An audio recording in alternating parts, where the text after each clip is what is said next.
વડોદરા જિલ્લાના શિનોર તાલુકાના કાહોટવનો ગામની સીમમાં દીપડાનો આતંક દિવસેને દિવસે વધતો જઈ રહ્યો છે. નર્મદા કિનારે આવેલા આ વિસ્તારમાં ગઈ રાત્રે દીપડાએ એક વાહરડાનું મારણ કરતા સ્થાનિકોમાં ભારે ભયનો માહોલ સર્જાયો.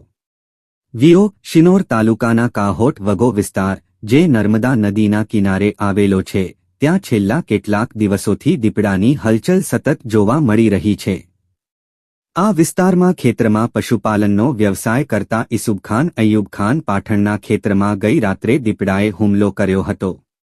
ખેતરમાં આવેલા કૂવા નજીક આંબાના ઝાડ નીચે 2 વર્ષનું વાનહરડું બાંધેલું હતું. રાત્રિના સમયે દીપડાએ આ વાહરડાને નિશાન બનાવી તેનું મારણ કર્યું હતું.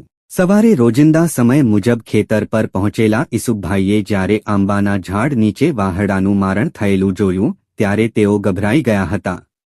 આ બનાવની જાણ થતાં જ મારું નામ પઠાણ ઇસુબખાન અય્યુબખાન છે. મારી જમીન સિનોર કાછોટ વગામાં આવેલી છે. 10-12 વર્ષોથી ખેતીનો ધંધો કરું છું. મારા પાસે પશુપાલનનો બી વ્યવસાય છે. મેં કાલે હાંજુકનો આવીને વાછીરાને બાંધીને ગયો. બળદિયા લઈને વાછીરા 2 આંબા તળે બાંધેલા હતા. સવારે આવીને જોયું ત્યારે વાછેરાનું મૂત્ર મરણ જોયું અને દીપડાના પગલા જોયા.